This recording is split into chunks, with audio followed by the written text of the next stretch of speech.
E quem tem essa coragem de subir num palco e fazer uma coisa tão difícil? 2 pessoas? 3 pessoas? Vamos ter que melhorar isso. Achei que vocês todos eram inovadores. É a realidade. Vamos acabar com os mitos. Mesmo para o Jerry Seinfeld. É penoso, é difícil. Qual que era o maior medo dele e dos outros comediantes? Não ser amado. Aconteceu o que aconteceu ali. E esse documentário mostra como é difícil. E Schultz diz a mesma coisa. O nosso maior medo é a falha. E ele criou uma empresa de 200 bilhões. No início, ele tinha uma visão, mudou muito a sua visão, foi aperfeiçoando e a sua maior preocupação era falhar. Eu entrevistei ele 1h30, sentadinho assim. E aí teve um momento, ele estava assim, segurando as mãos, olhando para baixo, dizendo, Peter, eu penso em falhar todos os dias. E aí eu levantei e falei, bom, você não dá uma andada, sai e muda? Ele disse, não posso. Seria bom se pudesse. Eu tenho medo de olhar para a bola de cristal e enxergar o futuro. O arquiteto sobre o qual vou falar, sempre quando começa um projeto novo, cada vez, apesar de ter feito Guggenheim e outros prédios famosos, ele procrastina, adia, ele faz chamadas que, na verdade, não precisavam ser feitas. Ele diz que isso é uma insegurança salutar. E eu conversei com ele, você é Frank Gehry, você chegou lá no topo, é um dos melhores, mas é o motor deles. E posso dizer a cada um aqui, eles vão lá, fazem. E vocês? Vocês são empreendedores? O que é falhar? Falhar é não ser perfeito? O que é falhar? Separar, divorciar? É penoso. 6 meses de consultoria. A gente era leal, a gente continua amigos, mas a gente separou. Foi uma falha, aprendi bastante. Ter uma empresa e ela fracassa, vai à bancarrota, dói. É complicado. Acho que aqui é mais difícil ainda do que nos Estados Unidos. Então, admiro vocês que têm a coragem de tentar. Mas meu conselho é, não precisam começar grande. Podem começar pequenininhos. Vamos fazer apostas pequenas. O pior que podia acontecer ao Seinfeld, 2 pessoas dessa audiência ir para casa e dizer, olha, nós vimos o Seinfeld, ele estava terrível, mas vamos pensar, ele vai para um teatro grande e aí todo o público, a audiência enorme vai para casa e fica encantada, porque ele testou isso antes nesse teatro menor. E aí, realmente, ele é o cara. Então, ele fez o processo de aprendizado, de testes e...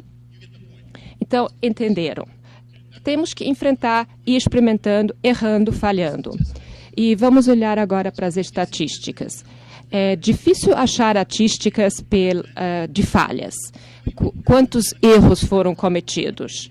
Essa aqui é uma publicação, é conhecida.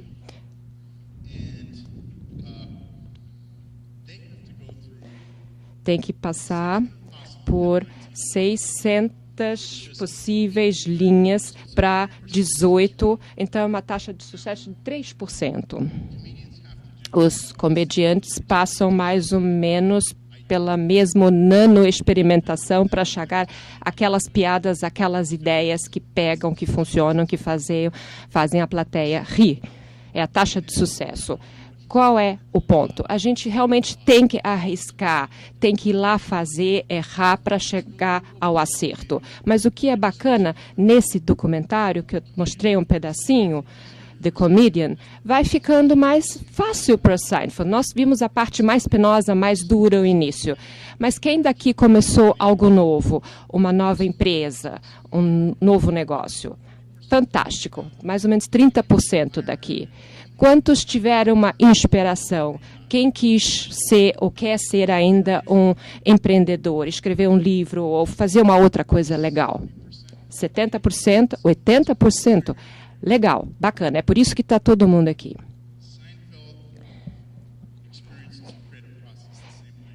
Seinfeld enxerga esse processo da mesma forma, a mesma coisa como Schultz ou Frank Gehry. Quando ele começa, o processo vai ficando mais fácil, com os protótipos.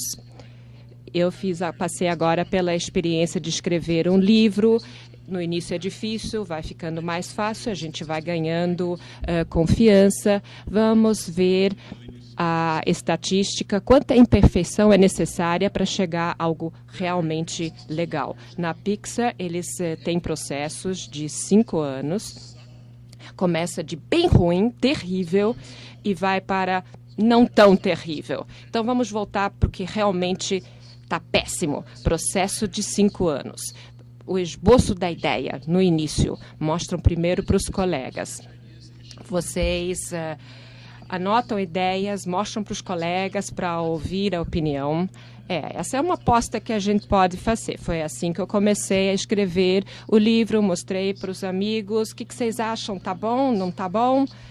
Tá interessante? Vocês leriam? Você começa com algo que está imperfeito. Tem um livro por M. Lamont, e todos que querem escrever um livro ou já escreveram, ali temos o processo.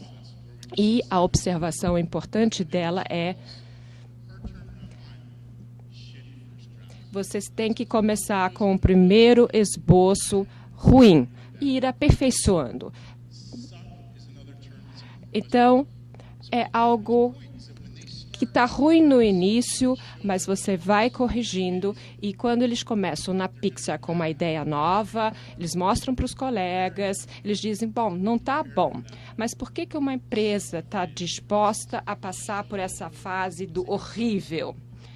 Mas quando eles tiverem todos os personagens, aí eles começam a fazer a versão em quadrinhos, aí eles colocam isso na frente de uma audiência, um público, não tanta gente como aqui, e aí começa a ter as vozes, né, dos passarinhos, dos outros bichinhos, etc.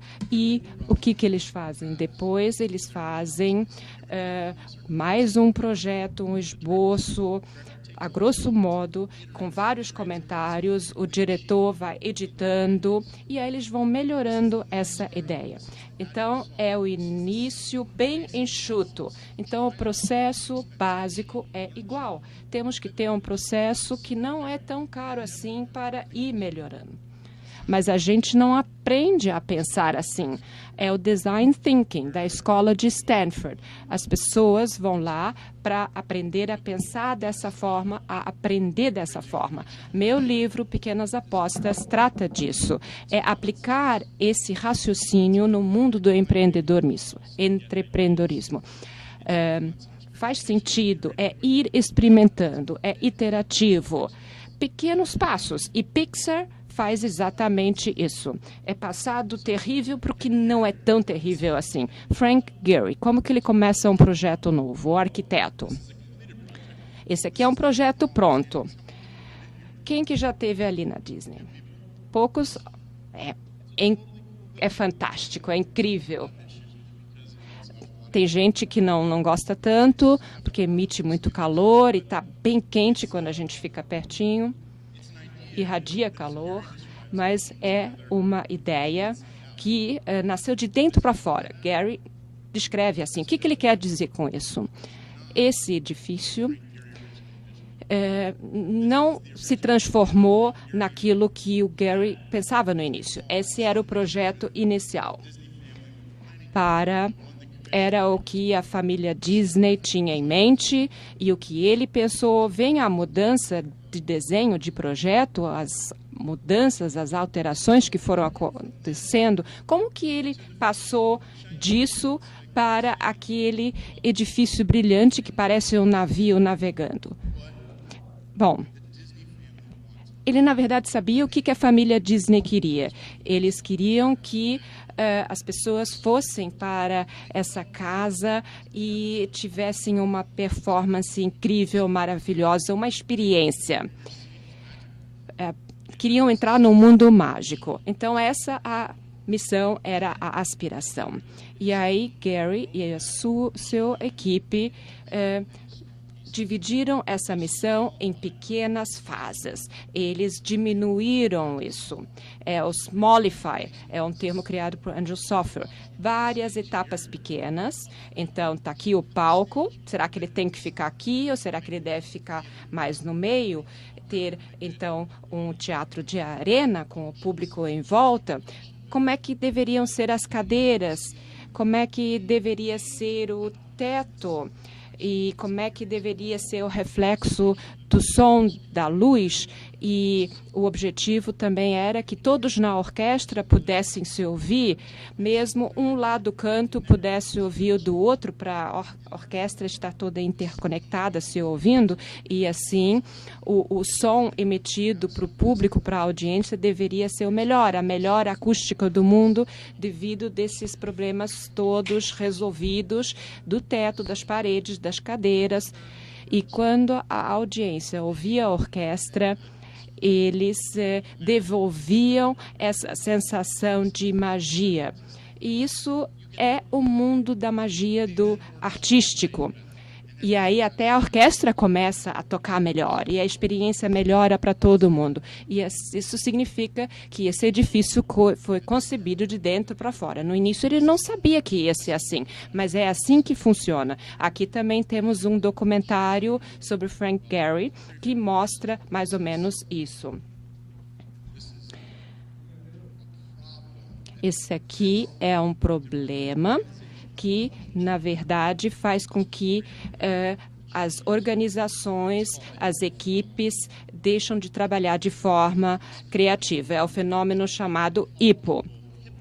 Eles chamam pessoas de hipos, de hipopótamos, quando a pessoa com salário maior é que toma as decisões.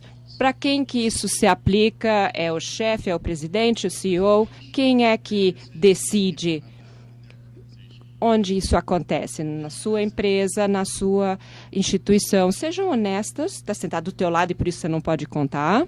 Será? Será que é esse o problema? Agora eu estou começando a sentir como que funciona. Então, Frank Gehry quer evitar esse fenômeno, como Ed Cup na Pixar evitou isso. Ele diz para todos: eu não tenho as respostas para a maioria dos problemas, mas você deve fazer isso. Você é o melhor na parte da edição. Por isso, eu vou escutar o que você tem a dizer. E vamos ver como que o Frank Gehry faz. Qual é a sua abordagem?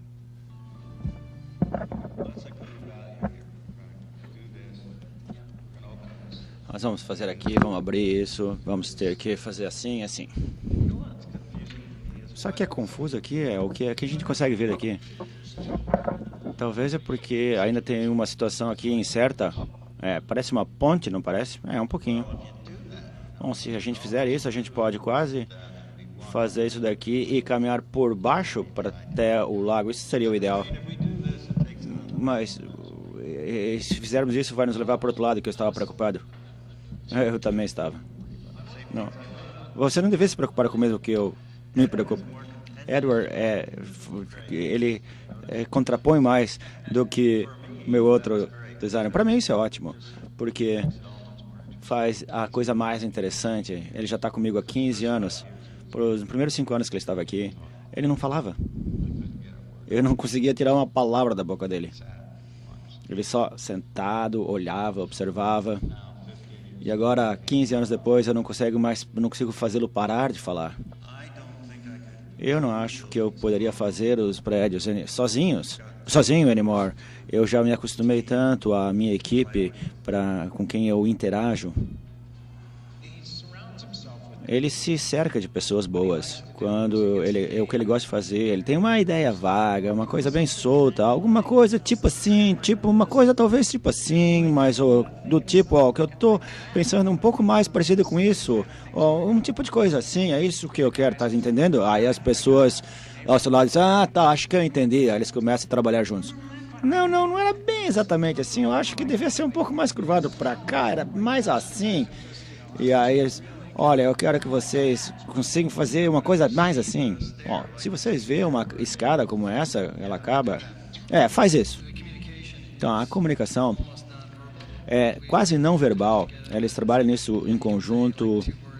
Eles podem falar 2 palavras, eles já entendem exatamente o que ele quer. Eles pegam a partir de um esboço rápido ou de uma escultura, ele fala, tenta isso, tenta aquilo. Sabe o que eu estou preocupado? Eu acho que eles querem alguma coisa bem mais exuberante. Sim, eles querem.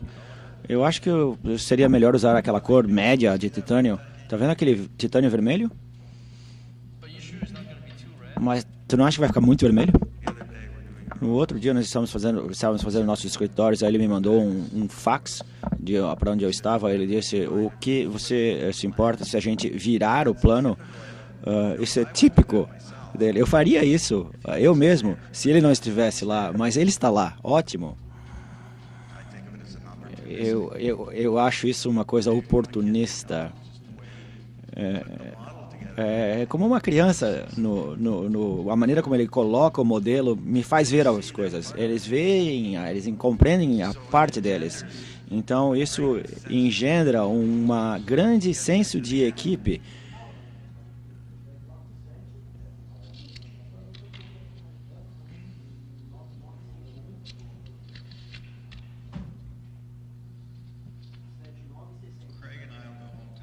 O Greg e I vamos voltar para casa hoje e vamos agonizar em relação a isso.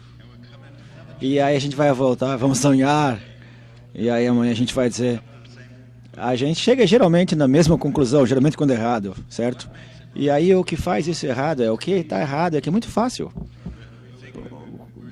Peraí. Acho que a gente está chamando algo, chega a ser um clichê. Não, nós já fizemos isso. É diferente e é muito fácil. Muito fácil. Eu acho que a gente precisa sofrer um pouquinho. Agora você falou a diferença de uma disciplina estética e... Então, como vocês podem ver disso daqui, desse pequeno clipe, o Frank Gehry, ele se inspira tendo pessoas ao redor de quais eles podem se improvisar. E na Pixar eles gostam de plusing ideias demais. E ao invés de julgar ideias, eles vão voltar essa ideia para os colegas, eles vão pegar essa ideia, eles vão dizer, sim, muito bem, eu gosto disso daqui, Frank, mas se a gente fizesse mais isso... Desculpa, eles não dizem a palavra mais. Tá vendo? É uma armadilha muito fácil de cair. A gente está sempre acostumados a criticar, analisar e tentar chegar à resposta certa, que a gente vai num ambiente como esse e vamos fazer uma coisa criativa e a gente acaba nos julgando e julgando aos outros. Então, a chave para descobrir... desenvolver aquela parte do seu cérebro para não julgar tão rapidamente, como faz o Frank Gehry. Ele pega as ideias dos seus colegas e aí ele se fizermos assim, isso daqui são as ideias o plus, o N and plus, E e mais, sim e mais, sim e mais, e C, é assim como as ideias com pesquisas, e as pesquisas de neurologia nos levam a isso.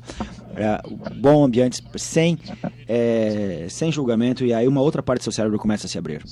Então, igualmente importante, o Frank Gehry não é um hipopótamo. Ele é a pessoa que está tentando, literalmente, ele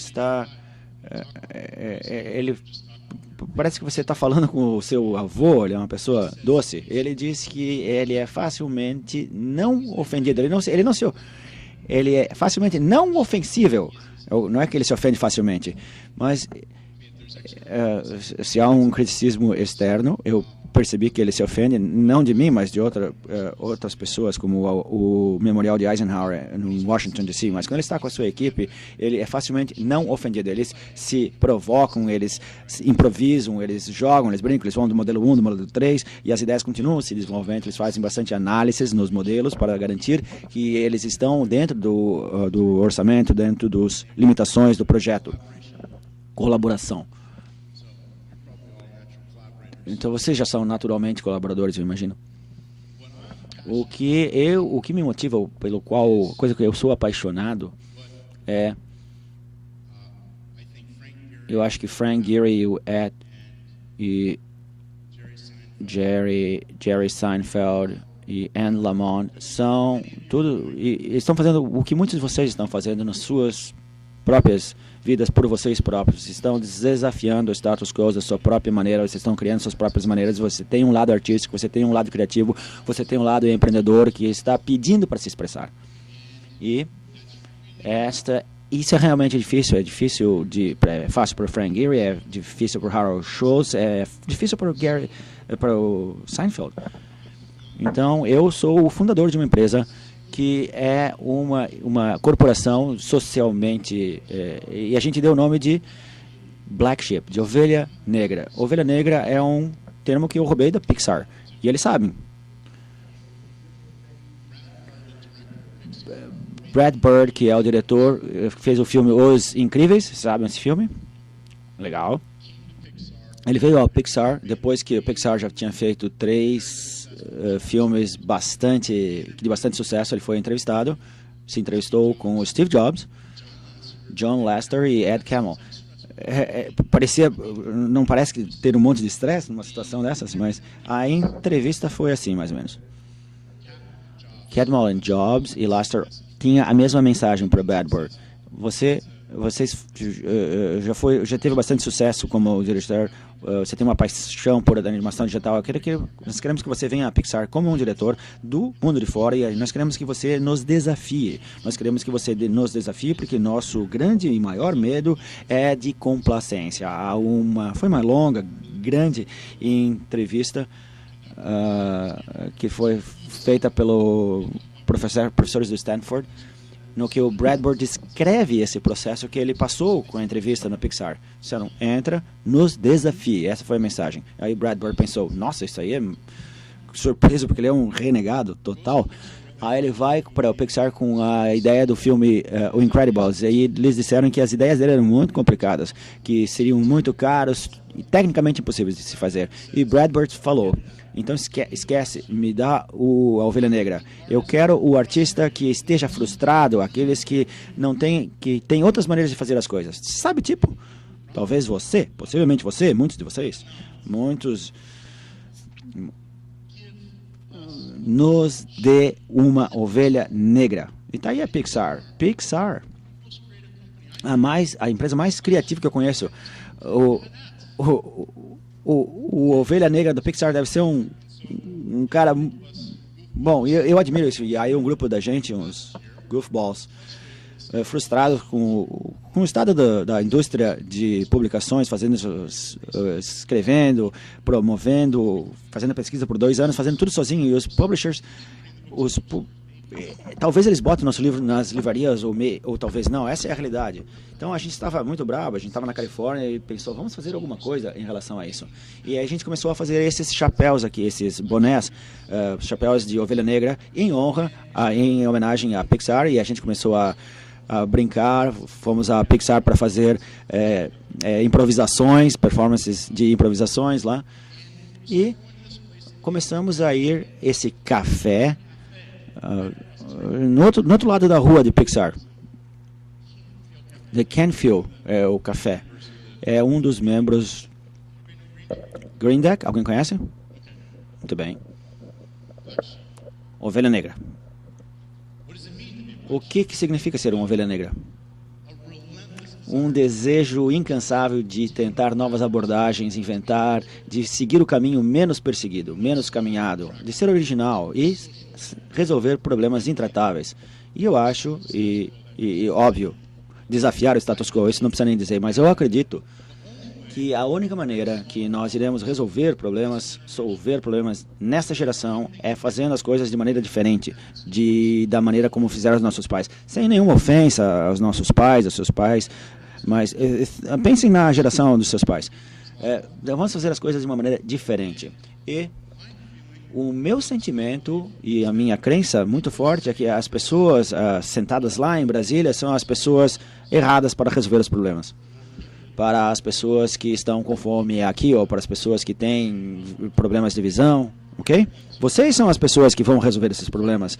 Na verdade, vocês são as pessoas que já estão resolvendo esses problemas, porque nós temos uma mídia que fica falando sobre essas besteiras que estão acontecendo em Washington, blá, blá, blá, blá, blá, e está desconectado com a cultura. Então, as mudanças, os mudadores, os transformadores são vocês. E vocês se dão conta disso? Vocês se dão conta que a resposta são vocês? Vocês são todos? Então, se vocês são ovelhas negras, você é uma ovelha negra total, eu posso dizer isso. Então, isso que são as ovelhas negras, é dar às pessoas uma comunidade de artistas, de transformadores e empreendedores que possam caminhar de mãos dadas. Então, isso daí é metade da equação. Vamos pegar os artistas, vamos pegar as pessoas que têm a paixão de desafios e de desafiar o status quo, pessoas com com tatuagem. Bom, eu não tenho tatuagem, eu estava numa família, minha mãe era uma artista, meu pai era um juiz, então eu era um menino comportadinho e tinha esse lado artístico que não é expressado. Agora estava tentando fazer essas duas coisas na Ovelha Negra, mas esse é o DNA das pessoas com quem eu trabalhei para fundar essa organização. É um grupo de artistas, pessoas que escrevem livros, pessoas que são como a Beth Tonstock. Ela trabalha na GE. Na GE, eu tive já a honra de trabalhar com a Beth por 1 ano e meio no Conselho de Inovação. E ela, na minha opinião, deveria ser a próxima diretora da empresa. Ela é uma líder bastante forte. Quando ela entra, as pessoas batem continência para ela. E ela também é muito criativa. E ela é uma ovelha negra. E a maneira como nós vamos resolver esses problemas é quando as pessoas, ou os empreendedores sociais, os artistas que têm os recursos, que nós temos o poder de fazer as coisas rapidamente. Algumas dessas pessoas estarão no governo, algumas dessas pessoas estarão no mundo corporativo, alguns estarão em indústria de filmes, mas Ovelha Negra são pessoas que são diferentes e são pessoas que são unidas por um conjunto de ética, integridade e autenticidade. E esta crença que há uma grande parte da gente que quer contribuir para criativamente resolver os problemas. O que pode ter mais sentido do que isso? Então eu acho que há uma fome para isso. E aí a gente faz 3 coisas. A gente faz a fomentação de liderança na arte e empreendedorismo social. Fuse Corp nos Estados Unidos é uma nova empreendimento que pega pessoas como vocês, faz o recrutamento dos melhores e eles dão um fellowship de 1 ano para trabalhar com o prefeito, o governador ou com um empreendedor social. Eric Dimmler aqui é um grande exemplo. Era essa produtora da CNN por 12 anos. Ela tinha 30 e alguma coisa e ela estava cansada de seguir as pessoas, seguir regras, de ser a porta-voz de coisas que não mudavam. E ela não achava nenhum sentido na vida dela, então ela precisava mudar. Ela se tornou um fellow, ela começou a trabalhar em Sacramento numa escola em Sacramento, o Departamento de Educação. Sacramento é o lugar onde o Distrito de Educação tem grandes pessoas, grandes ideias, mas eles não têm muitos recursos. E Erica entrou, ela tinha que reportar para o prefeito de Sacramento, que era um jogador de beisebol das antigas, e tinha que trabalhar com os estudantes e os professores na administração do Distrito de Educação para fazer um programa de comida comestível, por assim dizer, que era o que eles queriam. E aí eu fui no lançamento disso. Eles colocaram uma horta no meio do Distrito Educacional para fazer a comida que agora eles iriam comer, comida orgânica. E o que mais, a Erica fez uma parceria com elas, um chefe de cozinha bastante famoso, da Chez Panisse, que é um restaurante bastante chique em Berkeley. E eles estão trabalhando nesse novo projeto em conjunto.